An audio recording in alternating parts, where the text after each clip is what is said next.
Welcome to tonight's Casey Stengel chapter book talk and book webinar. We have slides to show you about the exciting lives of Albert Goodwill Spalding and George Wright, who, to, who had two children, two sons that were in the Olympics, and a very exciting life there. That in the Olympics 1912 when he met Jim Thorpe.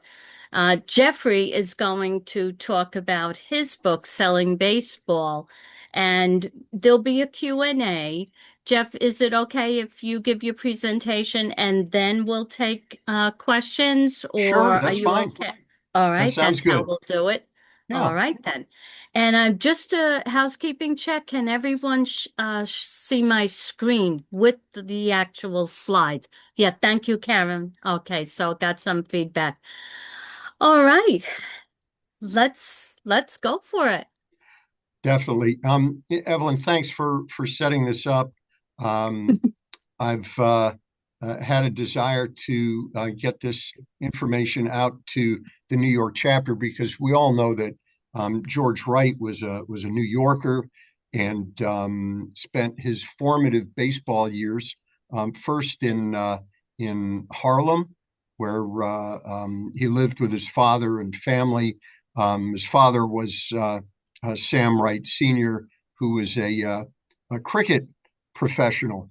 And first, George learned cricket um, along with his older brother, Harry. And actually, there were four brothers in the family. Harry and Dan were the older ones. Harry was 12 years older than George. And George was one of the two younger ones, along with Sam Jr. All four of them were cricket players, but only three went on to play baseball. And George was, of course, the superstar of the baseball playing rights. Um, Harry was a great player, and we'll talk about him a little bit, but he was more a great manager than a great player. So you'll see on the right here, George Wright standing with a bat to his side. George is on the Boston team there. And George in the smaller picture is off to the right. There he is at 60. Oh, he's 63 years old there. To the left is Al Spalding. He's 60 years old in that picture. And then the extreme left is him when he was on the Boston team with George. They were teammates. Albert and George, they spent 45 years competing against each other, playing on the same team with each other. Um, they were superstars in the game and then became competitors in the sports equipment business in the 1870s and 1880s. But joined up before the end of it all. Spalding bought out George Wright's business, and George still was president of his sporting goods business, but um, Spalding was the sort of the power behind the throne there, if you will, because he had purchased Wright's business. They were good friends from the early 1870s until Spalding passed away in 1915. So this picture of Spalding at 60 years old on the left-hand side there, he's 5 years away from passing away. He's 60 years old at that time. And George Wright on the right-hand side, the smaller picture is George, also in 1910, where he's 63. They knew each other for over 45 years and were good friends. So this is a book that I've written that talks about sports in America and their impact on that. So, Evelyn, if we could go to the next slide. Jeffrey, do you mind if I adjust my screen? I don't know how your screen is, but I can't see all the print. And I Yes, think, okay, if I could just adjust my screen to um, make it sure. this. Okay, good. I hope this will work better, and we'll find out. by going to slide 2. Well, let's see. I in slide 2, I showed 2 books. This is Selling Baseball is my second book. I actually wrote a book 4 years before called The Soul of Genius. It's about Marie Curie and Albert Einstein in the early 1900s, in a very exciting time in the scientific world. Marie Curie, of course, discovering radioactivity, Einstein and relativity.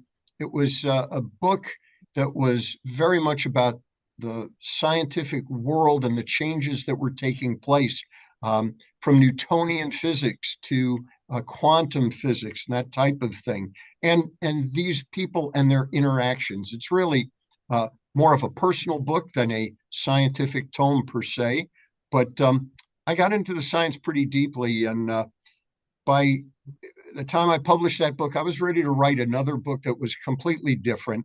I wanted to write something that was, in my view, fun. I can't think of much more fun than watching a game of baseball. And I wanted to find the right topic, and I believe I did with George and Albert and their impact on sports in America. So let's go on to the next slide. Here you see a picture of the famous 1869 Cincinnati Red Stockings. We all know them as the first team of all professionals in 1869. The sport had been undergoing a significant amount of change. It was always an amateur sport, even though after the Civil War, there were those who were paid under the table as professionals. Everyone always talked about baseball as an amateur sport, a sport that you played for the fun of it, for the exercise, for the camaraderie. By 1869, everyone knew that that was only part of the story. You wanted to play the game to win, and you wanted to beat the other team. And to do that, you wanted to have the best players, or at least some of them. And so players were paid under the table. And by 1869, the National Association of Baseball Players, whose one of their founding tenets was that this is an amateur game, they said, well, we're going to open this up, and we're going to allow an all-professional team, if you'd like, semi-professional teams, some players being paid, all professionals, every one of them being paid a salary, and amateurs, and we'll all compete together. And the result of that was the Cincinnati Red Stockings were the only team that took the organization up on that offer. Harry Wright, who's right in the middle, George is just to the right in this circle of 2 standing. Harry Wright, who was the manager of Cincinnati, he said, well, I'm going to pay all my players. And he assembled a team that went undefeated in 1869, almost 70 games that they won. Harry was the linchpin. He not only was the manager, he played center field.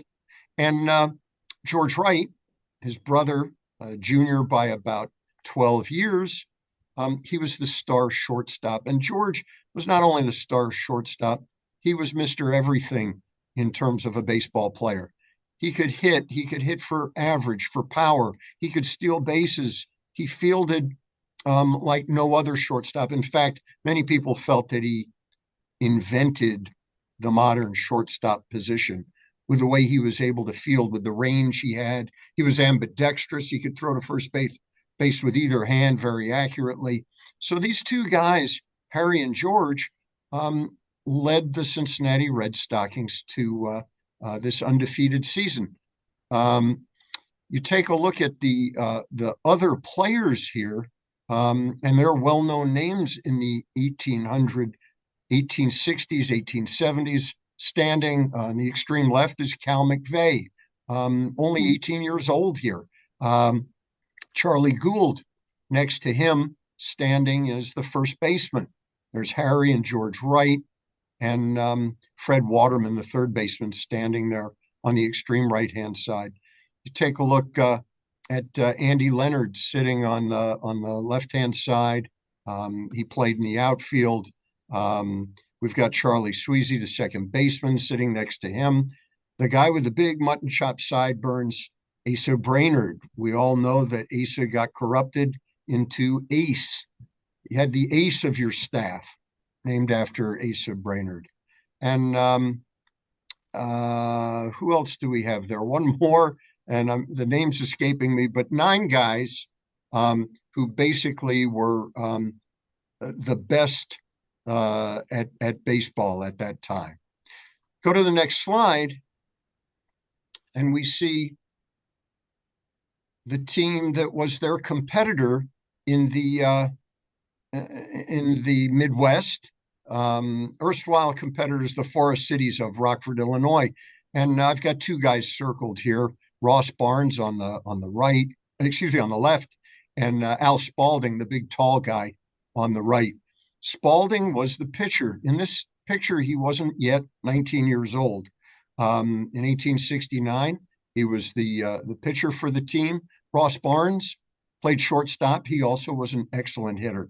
So you take a look at these guys, and they were the erstwhile competitors out in the Midwest. Those 2 teams vied for leadership, if you will, in that geography. And Spalding's team in 1869 won every game they played, except 4 games that they played against the Cincinnati Red Stockings. So we see here that George and Harry Wright came up against Albert Spalding and the Forest Cities on a regular basis. And George and Harry could see that that Spalding was an excellent pitcher. He hadn't quite figured out how to beat the Cincinnati Red Stockings in 1869, but in 1870, when they played 4 games again, the games got closer and closer. And by the 4th game, Spalding broke through. He pitched a 6-hitter. In 1860s, 1870 baseball, that was almost like a no-hitter. Only 6 hits from the powerful Cincinnati Red Stockings, and the Forest Cities won that game 12-5. And George and Harry knew one thing. They knew that Spalding had come of age as a pitcher at 20 years old. So if we go to the next slide, what you'll see is a combination now of, there we go. The Boston Red Stockings were sort of an amalgamation of Cincinnati Red Stockings and Forest City players. You'll see circled here in the middle, George is at the lowest level, seated in that circle. Harry, with the full beard, is right in the center, and standing above George is Albert Spalding. The Wright brothers said, when we go to Boston, we're going to bring with us the best pitcher in the game. And that wasn't Asa Brainerd, it was Al Spalding in their mind. And Spalding said, well, I'm going to bring along someone else, Ross Barnes, who's circled standing on the right, who Spalding knew was a tremendous hitter. Now, this is a picture actually of the Boston Red Stockings of 1874. The reason I use this picture is because there are a number of other great players here, but you can see on the extreme left standing again is Cal McVeigh. He was brought along by the Wright brothers to Boston. In between Spalding, Standing, and Ross Barnes is Deacon White, who was a tremendous catcher. This team was an outstanding team. It was a team that basically was the first professional baseball dynasty, because from 1871 to 75, that was the lifetime of the National Association of Professional Baseball Players. They had done away with the National Association of Baseball Players and had gone to an all-professional format where everyone was paid to play the game. And that made it a little more exciting. It made it quite interesting for Boston because it turns out they had the best of the players out there. We'll go to another slide, which talks about them going to England in 1874 with this team that I just showed you. because Harry Wright wanted to show off baseball to uh, to uh, to England and the cricketers that played there. Harry and the whole Wright family had come over, had emigrated from England, Sheffield, England. Um, Sam Sr. had come over in 1835 with infant son Harry. The rest of the boys were born in America, but Harry always wanted to go back to England and show off baseball as a sport that was a worthy competitor to cricket. And in 1874, he was able to do that. He brought along the Philadelphia Athletics. They played exhibition games of both baseball and cricket. The English weren't too excited about baseball, but they loved seeing their English cricket players come up against the baseball players of America. A strange thing happened, though. The Americans won every game that they played. And why was that? It's because the Americans really didn't know how to play cricket with the etiquette and defensive um, uh, bent that the English had. The Americans swung for the fences every time and walloped the ball into the outfield or outside the fences for home runs. Al Spalding, George Wright, Cap Anson was on the team from the Philadelphia Athletics.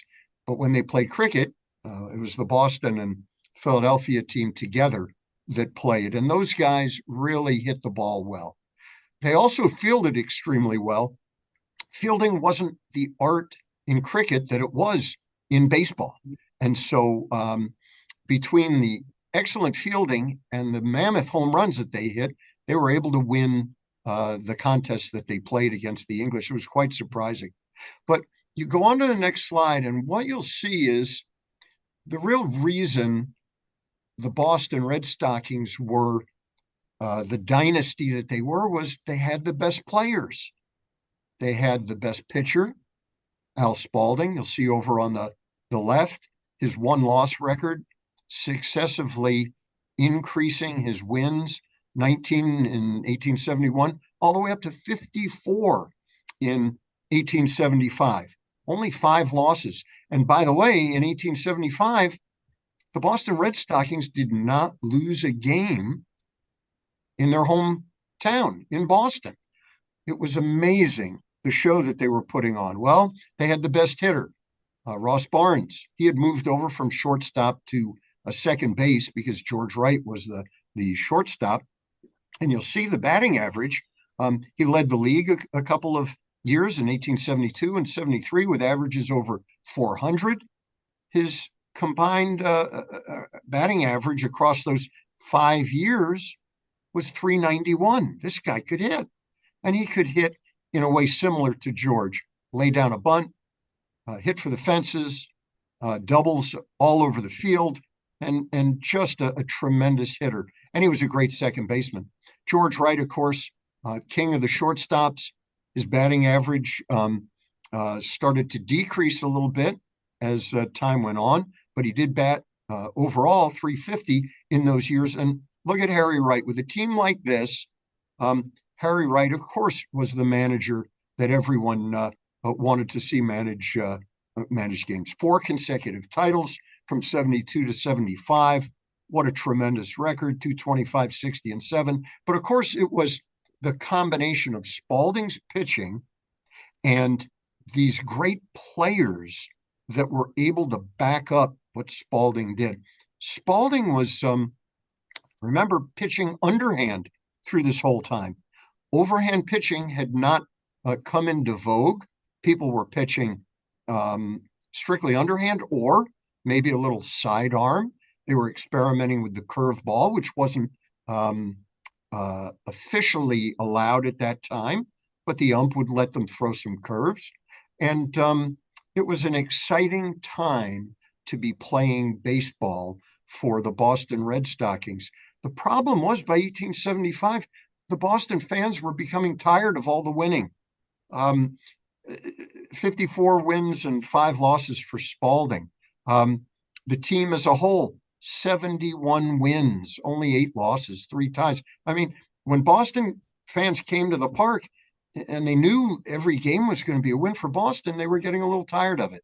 Plus, there were a couple of things that were happening in baseball that were starting to grate on many people's nerves. The gambling that was taking place, and it had always been around, but was becoming pervasive. And that, coupled with the drinking of the players, was a double whammy for the National Association of Professional Baseball Players, because they weren't set up to curb either of those two aspects of what was going on. And so the combination of, oh, Boston's going to win another game in 1875, that was almost a foregone conclusion. And people getting tired of spending 25 cents, 50 cents to watch a game that they didn't know if it was going to be slanted because of gambling, or were the players going to be drunk, or had a hangover. It was becoming a game that was in trouble. And Al Spalding saw this. And even though he was the winningest pitcher on the winningest team, he was searching for something more. And a guy out in Chicago, William Hulbert, who ran the Chicago White Stockings, induced Spalding and a couple of Boston players to come out to the White Stockings. He told Spalding, "We can clean this game up. And you and I, Albert, we can make this happen. We can flush out the gamblers. We can restrict the drinkers. And we can play baseball the way it should be played, so that people will see that they're getting something for the money that they're plunking down to see a baseball game." So the next year, 1876, Spalding and three others left Boston, and they went out to Chicago. And if we can go to the next slide, we'll see a picture of them. The big four move west. Who were the big four? Albert Spalding, as I mentioned, the pitcher. You'll see him on this poster. He's on the top in the center.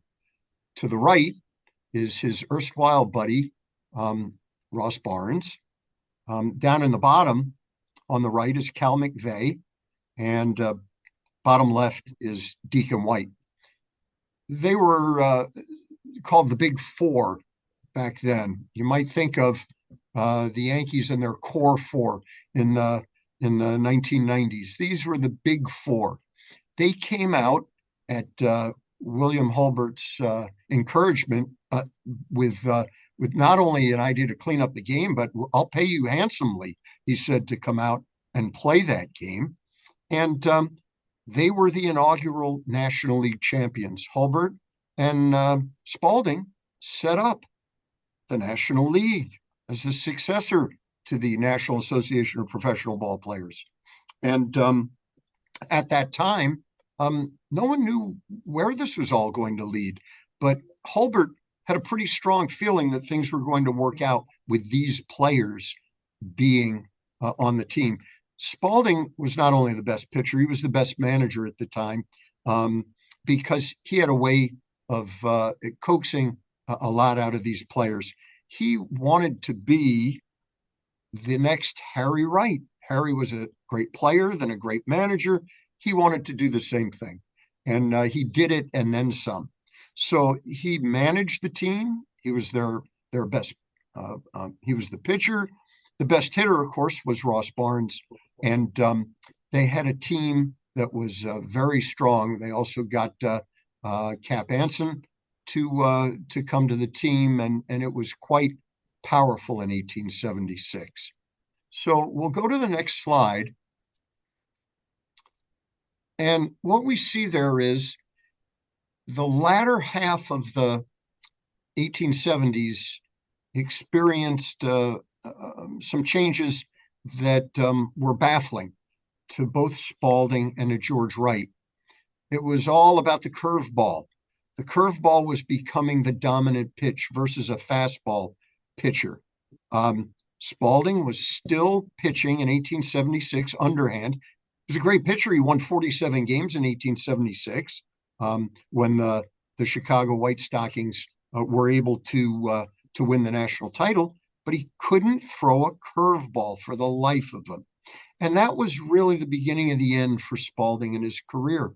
Well, he couldn't throw a curveball, and George Wright's batting average started to drop under 300 after 1875 as the curveball became more prevalent in the league. It wasn't that Wright couldn't hit the curveball per se. He was a little bit gun shy related to a curveball hitting him. You know, when pitchers are experimenting with a pitch that has to spin quickly in order to get its action, they may not be able to throw it with the precision that they'd like. And George would get hit in the ribs or maybe other places, and he just didn't like standing in and taking a curveball if he had a chance of plunking him. So he started to get a little gun shy, and his average showed that. He never hit over 300 after 1875 when the curveball started to become prevalent. So by 1877, Spalding said, I can't throw the curveball, and that's what people are demanding that they see in their pitcher. And I'm going to move to first base, and I'll play there. And he did in 1877. He had always been a good hitter, and so he could continue to hit. He hit usually over 300 on an annual basis. He was a good fielder. He was a big guy, so a great target at first base to throw to. It was a natural move for him to move there, but he no longer pitched. 1877. By 1878, he was actually out of the game as a player, and he moved to full time, becoming going into management, if you will, part owner, and became actually in 1882 the president of the Chicago White Stockings when William Hulbert passed away. So things started to change because of the curveball in the 76 to 79 timeframe. Now, there was another change as well on the defensive side. If we go to the next slide, what you'll see is here's Spalding and his official baseball guide in 1878.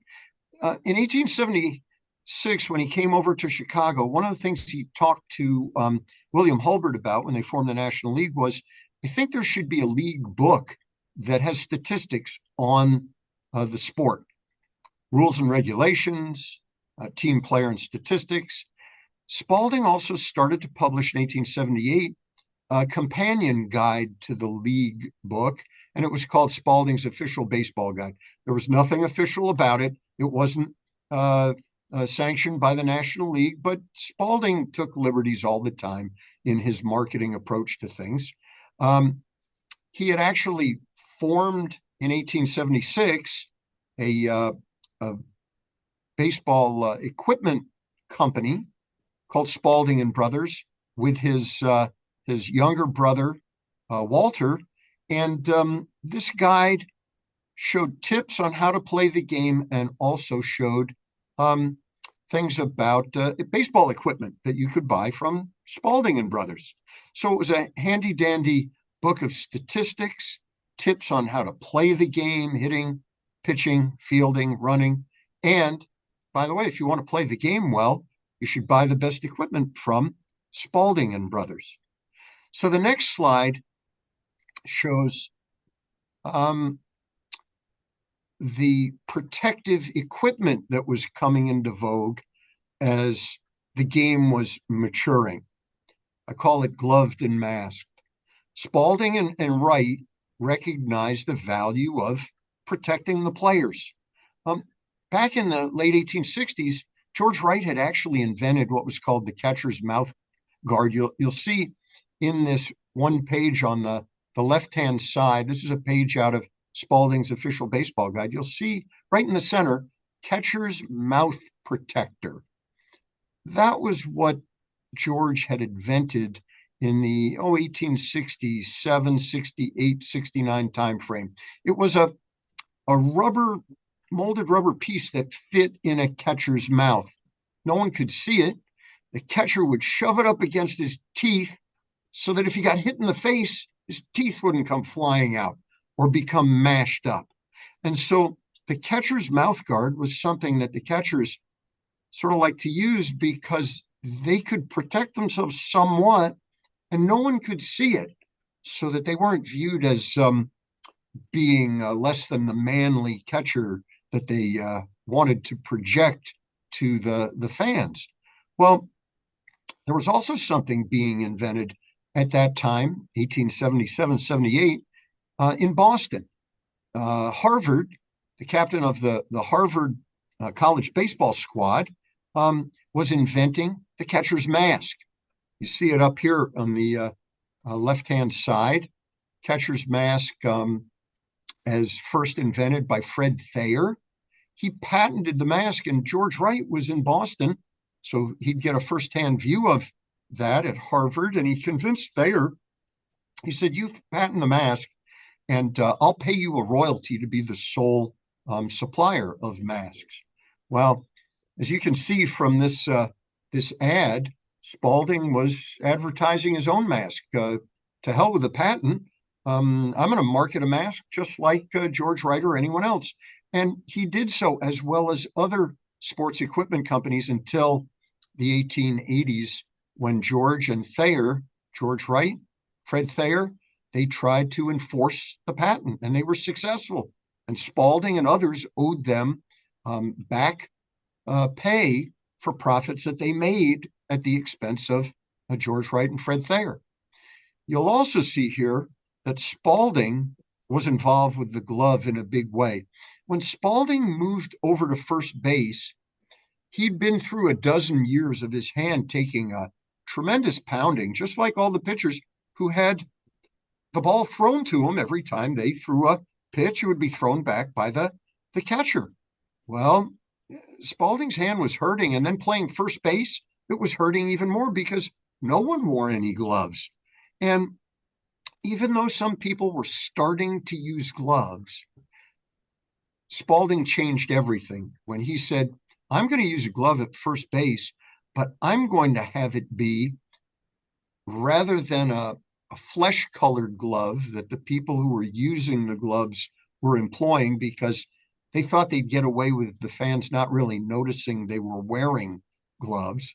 I'm going to make it a jet black glove, so you can't miss that I'm wearing a baseball glove. And I'm going to merge my heroic aura of being a star baseball player with the idea that you too should have a glove." And the fans, rather than deriding Spalding for being unmanly and not playing as baseball should be played in the past without gloves or masks, a light bulb went on. They said, "Gee, if Spalding's wearing a glove, maybe I should wear a glove." And you'll see these gloves here.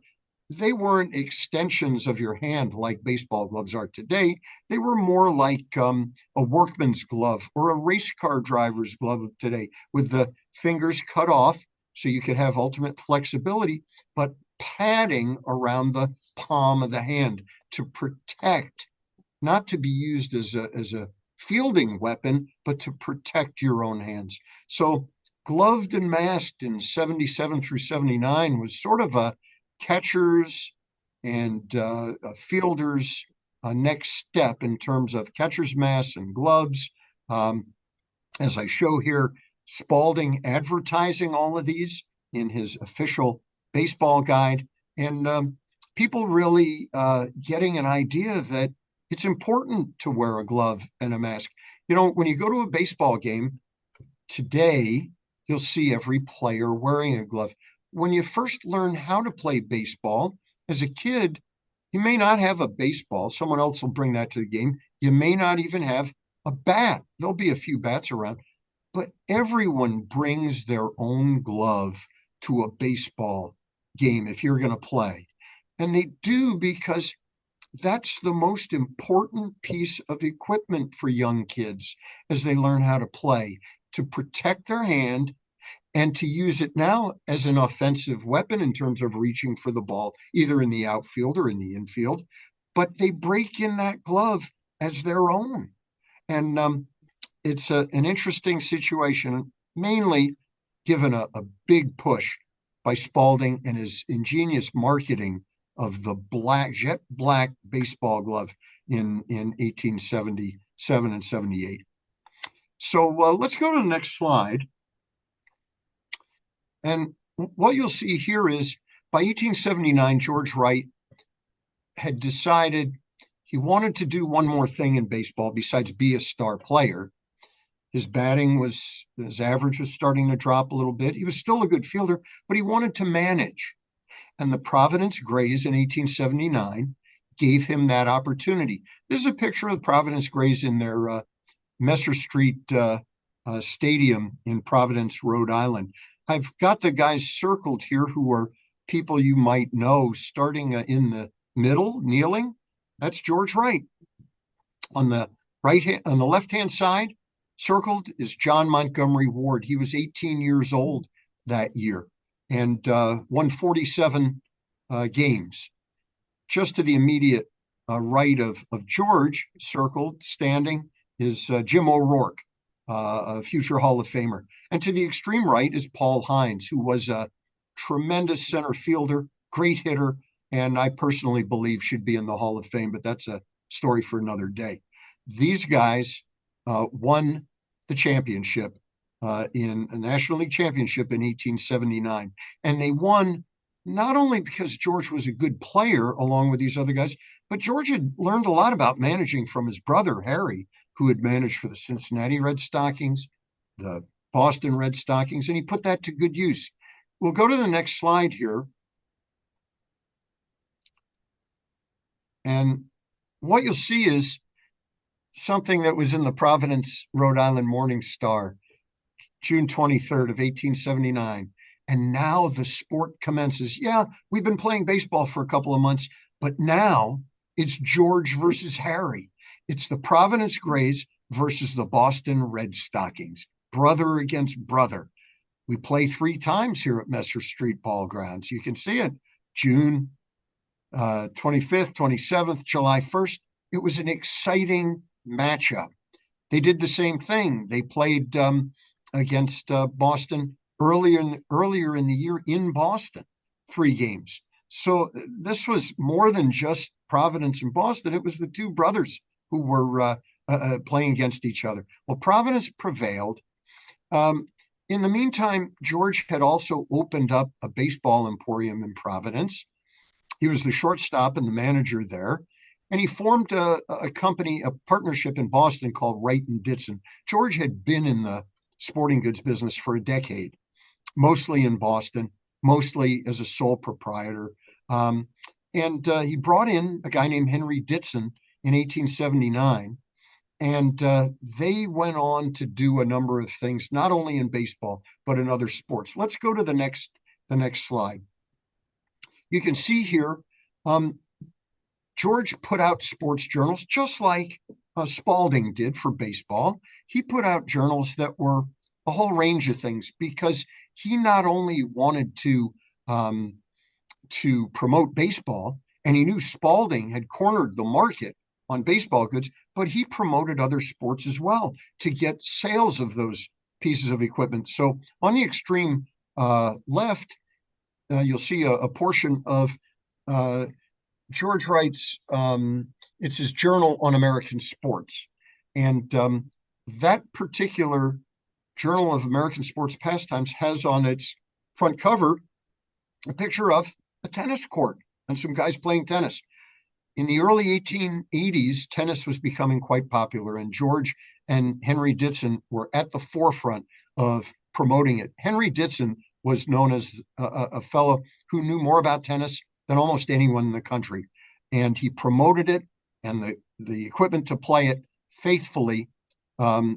Wright and Ditson had their own tennis tournament out in Massachusetts, near the Rhode Island border there. And they were quite well known. In fact, their tournament came a month before the Newport tournament, which turned into the National Tennis Championships. But at that time, they were rivaling Newport as a tennis championship. You can see their baseball, Wright and Ditson baseball guide. That's basically to the 1884 season when the Union League formed. At that point in time, the Union Association, they were a third association in baseball behind the National League and the American Association. And George Wright bought into the Union Association to the tune of supporting a Boston team, the Boston Unions.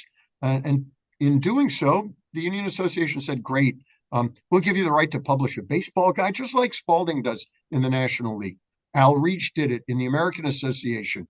Well, George Wright did it for the Union Association. It was short-lived, only 1 year, but George and Wright and Henry Ditson published that. In the middle is something called polo guide. It's actually roller polo. You see the picture? These are two guys going at a little rubber ball with field hockey type sticks. They're wearing roller skates. Roller polo was a big sport played in roller rinks around the Northeast and the Midwest during the 1880s. George and Ditson brought in golf and golf clubs from Scotland, and they even sold physical equipment for home gymnasiums. There's a guide on physical culture. So you can see that Wright and Ditson and sporting journals and guides publicized and promoted sports well beyond baseball. Let's go to the next slide. We're almost done here. The last thing that Spalding did of major note in baseball was to take two teams, the Chicago White Stockings and the All-Americas, on a worldwide tour to exhibit baseball around the country, around the world. And in the middle, you'll see what's circled is two people, Spalding on the left and George Wright on the right. They're in the middle of their players. On the left, you'll see a picture of the players. They'd played a game out in the desert by the Sphinx, and then they climbed all over it there. They were promoting baseball around the world. Let's go to the next shot. What you'll see here is by the end of the 1880s, early 1890s, Spalding decided it was time to roll up all the major equipment manufacturers of baseball in the country under his Spalding and Brothers banner. In 1876, there were four major suppliers. You see in the top left, Spalding was one. He had just opened up his sporting goods business with his brother, Al Reach, on the top right, down in Philadelphia. Peck and Snyder on the bottom right in New York. They were probably the biggest in the 1860s and early 70s. And then George Wright in Boston on the lower right. By 1894, Spalding had bought out all the other competitors, major competitors, Reach, Wright and Ditson, Peck and Snyder. What did he want from Wright's business? Well, not so much the baseball business, because he had most of that. He wanted everything else that Wright was doing: lawn tennis, roller polo, hockey, golf. And he wanted to get those sales and continue to grow them. And that's what he did with this merger. Now, the last slide here that I want to show is this is really the last thing that Spalding did. He wanted to make sure that the American public knew that sports was an American, or baseball was an American invention. And how he did it was by selling what he thought was a good story. It was that Abner Doubleday, a general in the Civil War, who was quite well known, he claimed that Abner Doubleday actually invented the sport of baseball in Cooperstown in 1839. This was based on a letter that a newspaper had received that Spalding got a hold of, where the guy who wrote the letter said, gee, I was there in 1839 when Spalding did it. Spalding was 19 years old. He invented baseball. It was a great game. And Spalding latched onto that, and he used his official baseball guide to promote that theory. He said, this is what happened. and people bought into that. On the Mills Commission was uh, a friend or two of his, George Wright, Al Reach.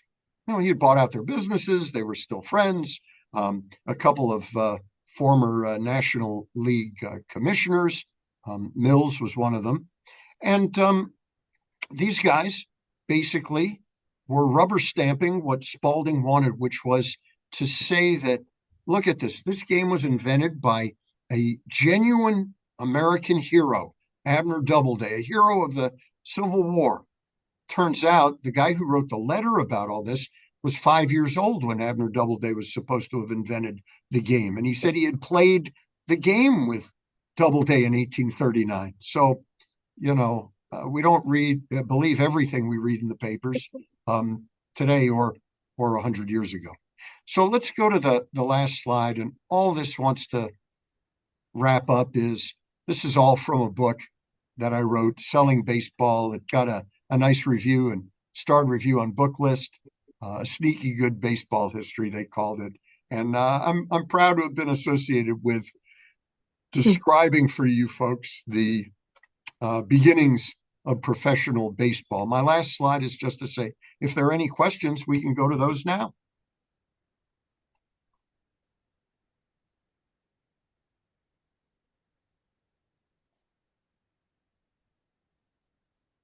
Okay. Any questions? I know you're both muted, but you can unmute anytime and ask a question.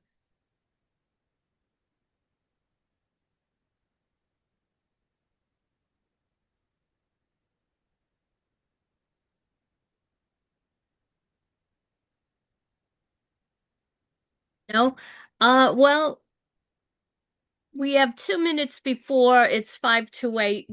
Jeffrey and I agreed that we should stop at 5 minutes before 8. Sure. So I have a question, Jeff. Yeah. We know that George Wright was inducted into the Hall of Fame. Was Yes. Albert Spalding ever posthumously inducted in? Definitely he was.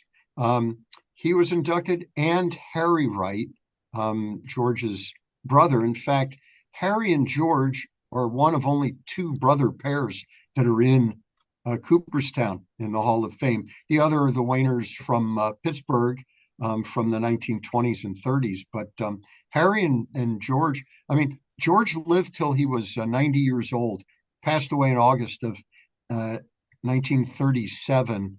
And 2 months later, he was inducted into the Hall of Fame. So he just missed seeing himself be inducted. Albert was also inducted, not so much as a player, although he was recognized as a pioneer, but as a promoter of the game, as an organization man in the Chicago White Stockings and the National League. And three. So we're talking about the two Wright brothers and Albert Spalding in the Hall of Fame. It's pretty special, those guys. Is. And thank you so much, Jeffrey, for sharing your knowledge, research, excuse me, and your enthusiasm Oh, for this has been a lot. for selling baseball. Well, I've enjoyed it very much, and I'm glad a couple of people were able to tune in here. But I enjoyed writing the book very much, and I'm actually off on another sports story now, which is not related to baseball. It's related to the 1932 Olympics and two very special people who sort of revolutionized the games in 1932. So it's in the sports theme, and it's going to come out before the 2028 LA Olympics. It's about the 1932 Olympics because that was the first time the Olympics were held in Los Angeles.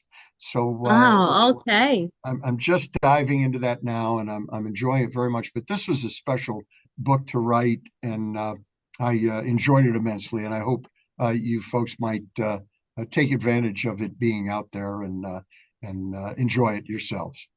And I'm sure that after tomorrow, as soon as I see it on the YouTube SABR channel, I'll send that message out that people who couldn't come tonight, I know only Sure. 4 people besides you and myself were Yeah. here, but I know a lot of people, especially 19th century researchers, would like to see a replay of this. And when you Great. said the Wright brothers, Baseball fans are not thinking about airplanes.